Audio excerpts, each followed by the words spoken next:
ارے تم تو خاموش رہو اور خاموشی سے ہمارے ساتھ اس کے اندر چلنے کی تیاری کر لو، کیونکہ اس وقت رات کے 10 بجے ہیں اور ہمیں رات 12 بجے سے پہلے اس عمارت کے اندر سے واپسی کا راستہ پکڑنا ہے، اس لیے بغیر وقت ضائع کیے بس جلدی سے اس کے اندر چلو۔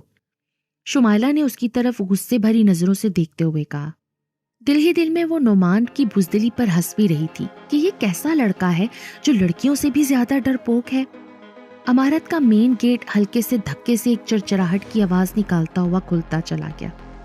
رات کے اس سناٹے میں اس کے کھلنے کی آواز رگوں میں خون جما دینے کے لیے کافی تھی، جسے سن کر وہ سب ایک لمحے کے لیے ڈر گئے۔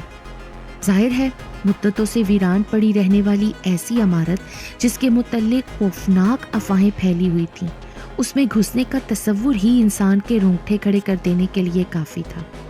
عمارت کے اندر داخل ہوتے ہی سامنے ایک بڑا سا دالان تھا، جیسے بڑے بڑے ہوٹلوں کے باہر ڈیکوریشن کے لیے بنایا جاتا ہے، جس میں ایک بڑا سا فاؤنٹین بھی نصب ہوتا ہے، لیکن اس وقت اس میں کوئی فاؤنٹین تو کہیں دکھائی نہیں دے رہا تھا، لیکن وسیع دالان لازمی سامنے تھا۔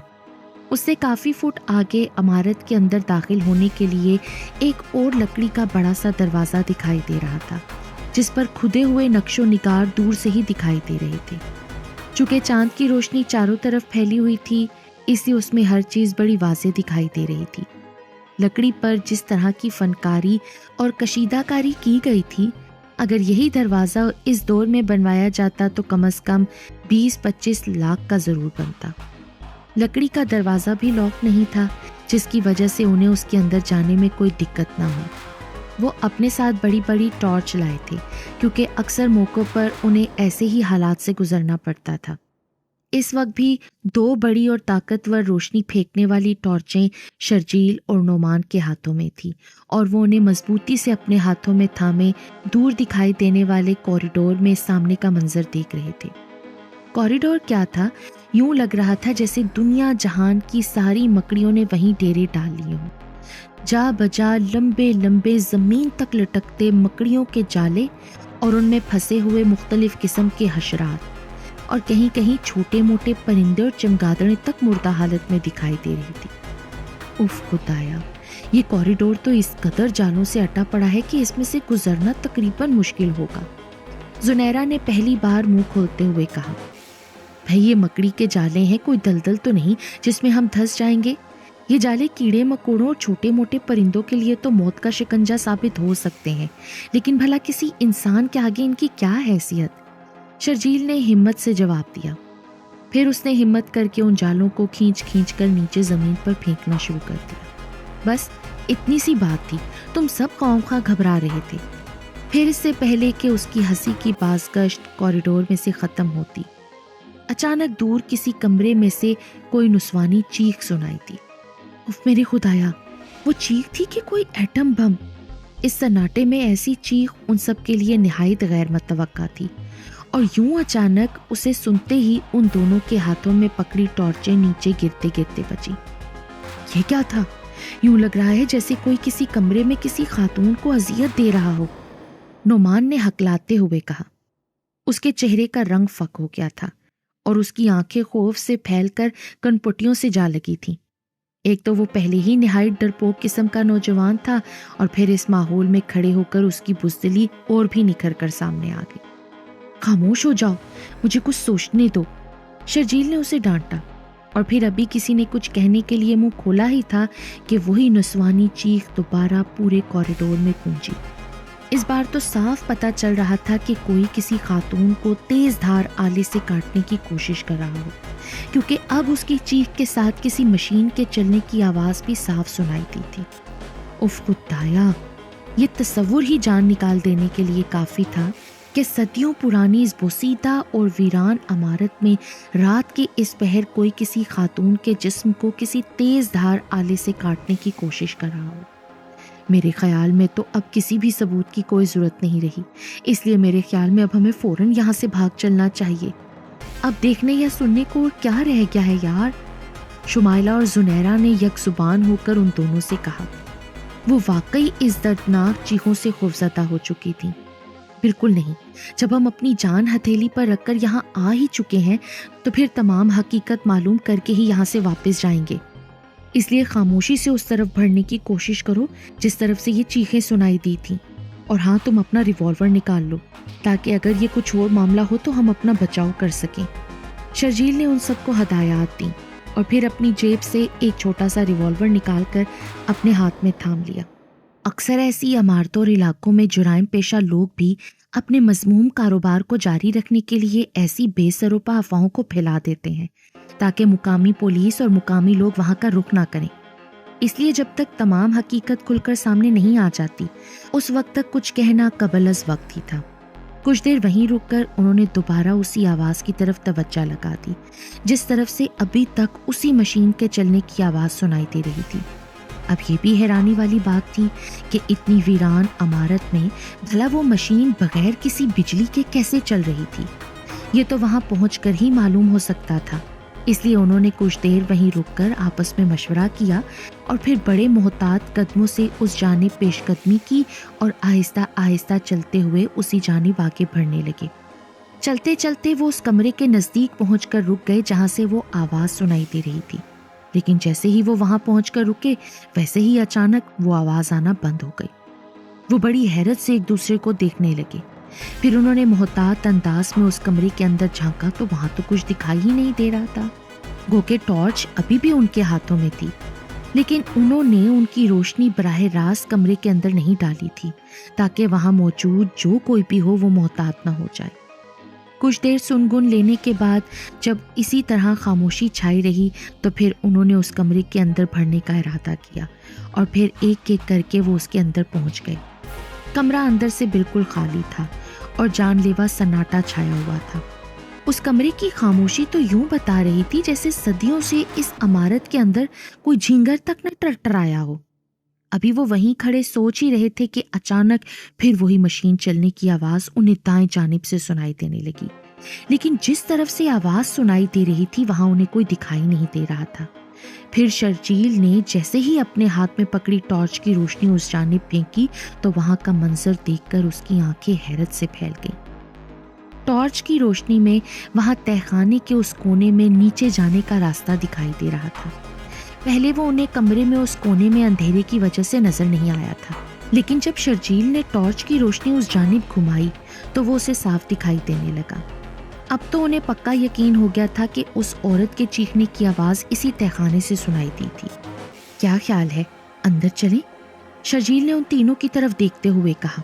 نہیں، میرا تو مشورہ ہے کہ ہمیں اندر جانے کے بجائے فوراً یہاں سے فرار حاصل کر لینا چاہیے۔ ہو سکتا ہے اندر واقعی ایسی بلائیں ہوں جو ہمیں دیکھتے ہی ہڑپ کر جائیں۔ نعمان نے کہا۔ تو ٹھیک ہے، پھر تم باہر رک کر ہمارا انتظار کرو، ہم نیچے جا کر حالات کا جائزہ لیتے ہیں اور پھر کوئی خطرہ نہ پا کر تمہیں نیچے بلا لیں گے۔ شمائلہ نے اس کی طرف دیکھتے ہوئے مشورہ دیا۔ نہ بابا نہ، میں اکیلا یہاں کیوں رکوں، چلو پھر میں بھی تم لوگوں کے ساتھ ہی چلتا ہوں۔ اس کی بات سن کر وہ لوگ اس قدر خطرناک سچویشن میں بھی ہنسنے لگے۔ پھر وہ سب ایک قطار کی صورت میں نیچے اترنے لگے۔ تہخانہ تھا کہ بادشاہی مسجد کی سیڑھیاں جو نیچے اترتی ہی چلی جا رہی تھیں، اور پھر انہیں اندر سے باہر روشنی نہ آنے کی وجہ سمجھ میں آ گئی، کیونکہ یہ سیڑھیاں اس انداز میں بنی ہوئی تھیں کہ ان پر اترتے ہوئے وہ 2-3 موڑ لازمی مڑے ہوں گے، اور پھر جیسے ہی ایک اور موڑ گھوم کر سیدھے ہوئے ان کی منہ سے چیخیں نکلتے نکلتے رہ گئیں۔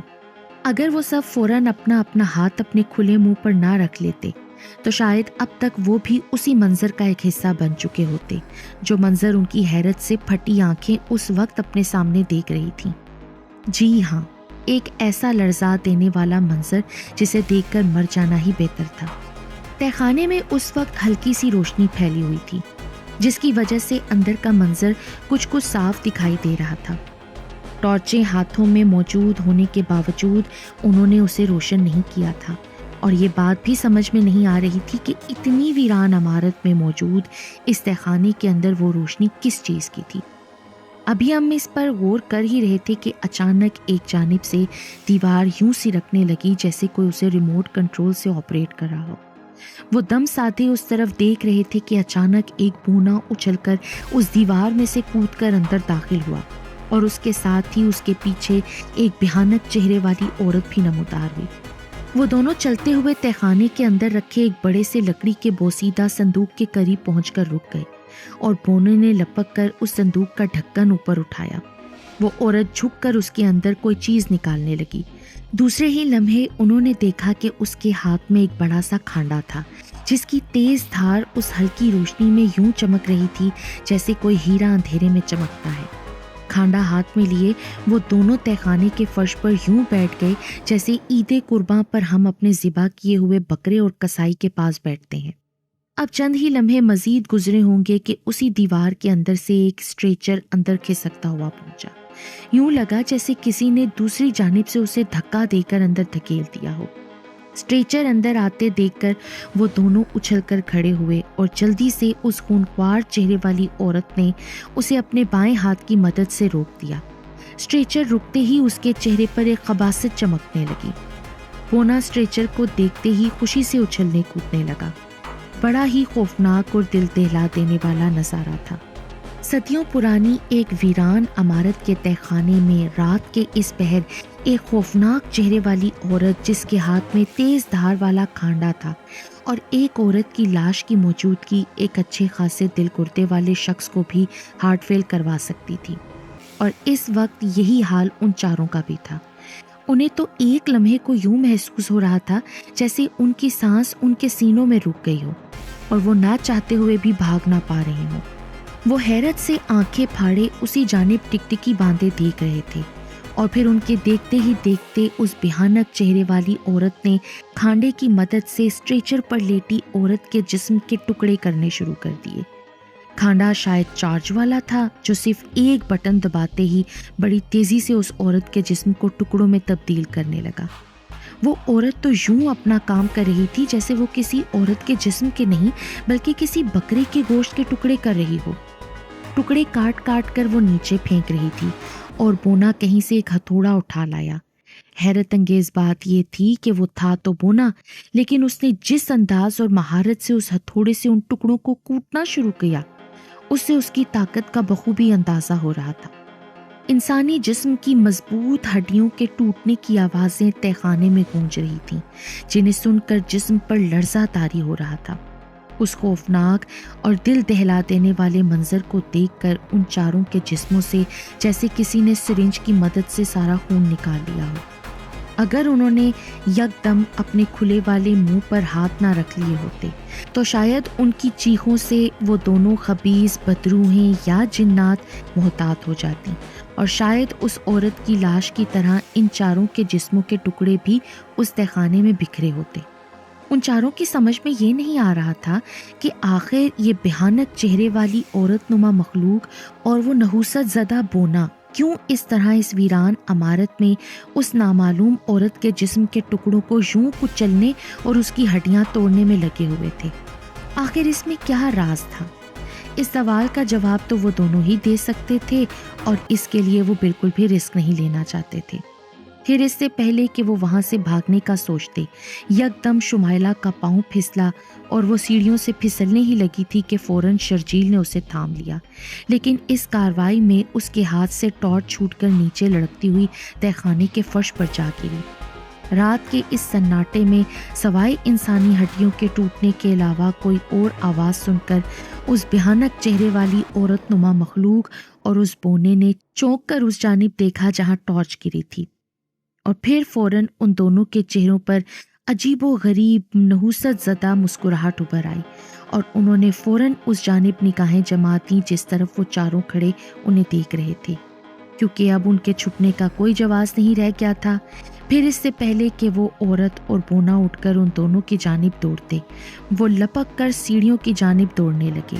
ان کی رفتار بہت تیز تھی، کیونکہ انہیں صاف دکھائی دے رہا تھا کہ وہ موت کے منہ میں جا پھنسے ہیں، اور اب قسمت ہی انہیں بچا سکتی تھی۔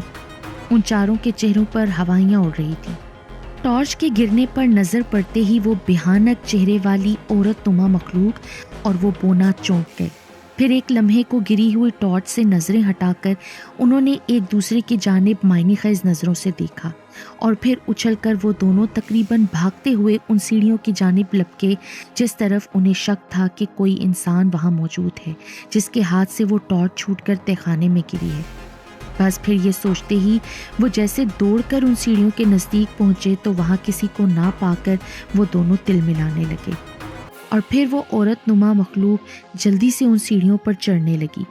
اف خدایا، یقیناً وہ عورت نہیں تھی، وہ کوئی چڑیل تھی، کیونکہ وہ یوں سیڑھیاں چڑھ رہی تھی جیسے پائیدانوں پر پاؤں رکھنے کی بجائے اڑتی ہوئی اوپر کی جانب آ رہی ہو۔